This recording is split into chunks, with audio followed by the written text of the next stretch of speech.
Welcome to this deep dive. Pope Francis has passed away, and naturally, the big question now is who will lead the world's Catholics next? We've been looking at some recent reports to, try and understand the potential successors. Yeah, and it really feels like an open contest this time around, doesn't it? For lots of reasons. It does. Papal elections are always unpredictable, we know that. But the cardinals themselves, the ones doing the electing, it adds another layer, I think. Totally.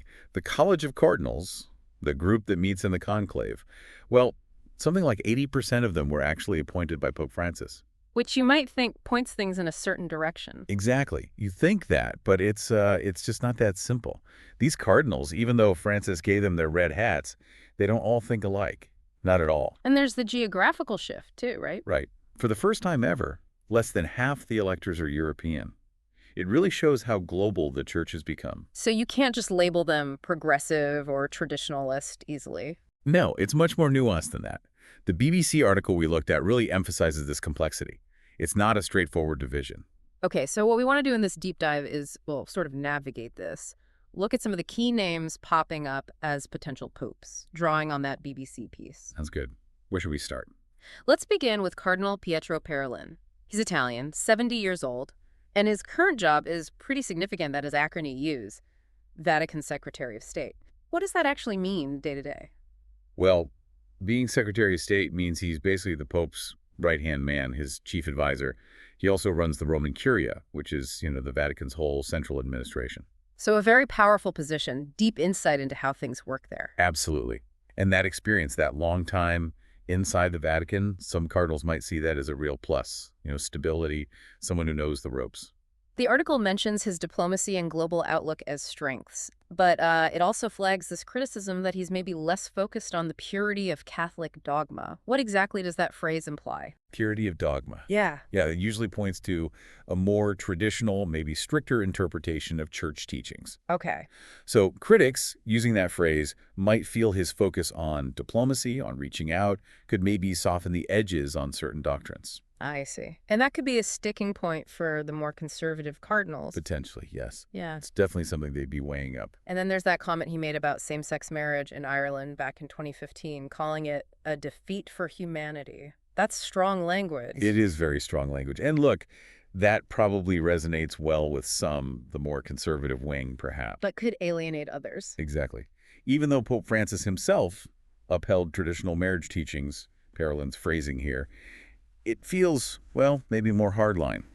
The electors will definitely be thinking about the implications of that kind of rhetoric. The article notes the bookmakers have him as a possibility.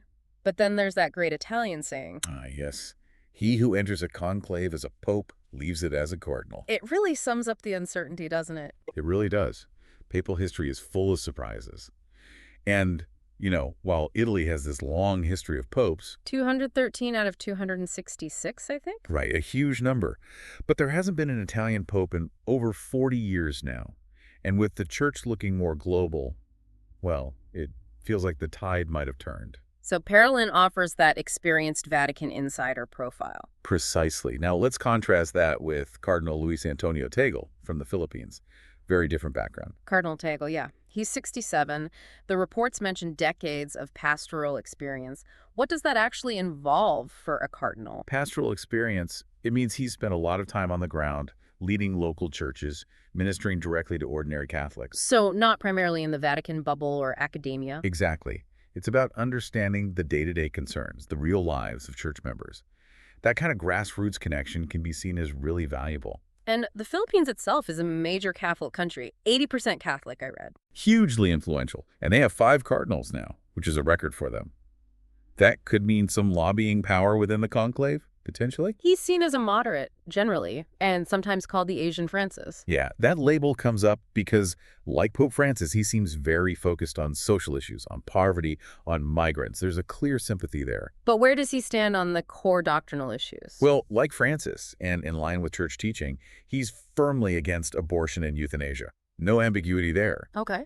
But where you see maybe a slightly different emphasis is in how he's talked about pastoral care, especially regarding people who might feel pushed to the edges of the church. Right. I remember reading that. Back in 2015, when he was Archbishop of Manila, he said the church needed to rethink its severe ways of talking about gay people, or divorcees, single mothers. Yes, he emphasized compassion, saying that harshness in the past had caused real lasting harm. That suggests a more, perhaps, welcoming tone. It definitely signals that, yeah. A willingness to engage with messy realities, prioritizing mercy over just strict judgment.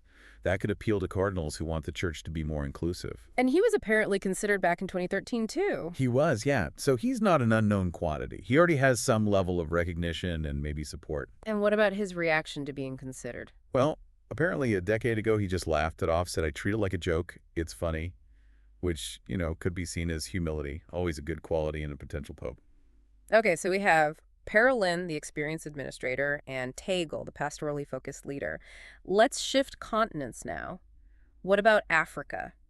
Cardinal Fridolin Ambongo Basungu. Right, Cardinal Ambongo, he's 65 from the Democratic Republic of Congo, and his election would be huge. The first African pope in 1,500 years. Exactly. A truly historic moment, reflecting how much Catholicism has grown in Africa. He's Archbishop of Kinshasa, was made a cardinal by Francis. What's his general stance? He's generally seen as culturally conservative. For instance, he's strongly opposed to blessings for same-sex couples. He called it contrary to cultural norms and intrinsically evil. Very direct. That's quite firm. The reports also mention he's a strong defender of the church in the DRC, where Christians can face real persecution. Yes, leading the church in that kind of environment, it definitely speaks to his strength and commitment. That kind of resilience would be noted. But there was that comment about religious plurality. Ah, yes. In an interview a few years back, he said something like, "Let Protestants be Protestants and Muslims be Muslims. Everyone has to keep their own identity." Which sounds like promoting cooperation, maybe. It does, but for some cardinals, that phrasing might raise questions. Questions about his commitment to the traditional mission of evangelization, of spreading the Catholic faith specifically. I see the potential tension there between dialogue and mission. It's a delicate balance, definitely. Something the electors would consider. Okay, and there's another prominent African cardinal mentioned, Peter Codwell Apia Turkson from Ghana. He's a bit older, 76. Yes, Cardinal Turkson, also potentially the first African pope in centuries. And interestingly, he's on record back in 2013 saying he didn't actually want the job. Not sure whether anyone does aspire to become a pope, I think he said. Right. Which again, could be humility or maybe just realism about the burden. He also made a point that the pope shouldn't just be chosen based on where the church is growing fastest. He has a long history as a cardinal too, doesn't he? He does. He was Ghana's first ever cardinal, appointed way back in 2003 by Pope John Paul II. And like Tagle, he was talked about quite seriously in 2013, even a bookie's favorite for a while, I believe. And apparently quite energetic. He used to play guitar in a funk band. Yes. That little detail always comes up. Adds a bit of color, doesn't it? It certainly does. Now, his general leaning is described as conservative, similar to Cardinal Mbongo. Generally, yes, like many African cardinals. But there's an interesting nuance noted on LGBTQ plus issues. Oh, what's that? Well, in 2023, he apparently spoke out against criminalizing gay relationships in African countries. Said homosexuality shouldn't be treated as a crime in Ghana. Okay, that is interesting. It sounds quite different from Cardinal Mbongo's stance on blessings, for example. It suggests a distinction perhaps between church teaching on marriage and the legal treatment of individuals, a more compassionate legal view maybe. And he also apologized for some comments about Islam in Europe years ago. Yes, back in 2012, he acknowledged making fear-mongering predictions.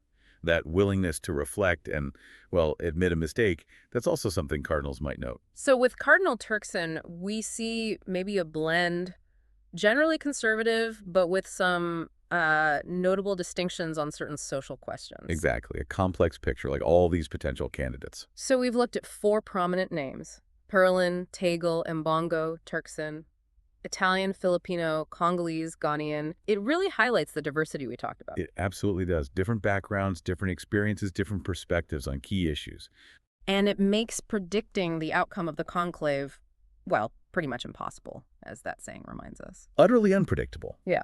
But looking at these individuals gives us a sense of the different paths the church could take. The cardinals have a huge decision to make, navigating all these different priorities. Which really brings us to a final thought for our listeners. We've discussed these varied viewpoints, the different strengths and potential concerns associated with these figures.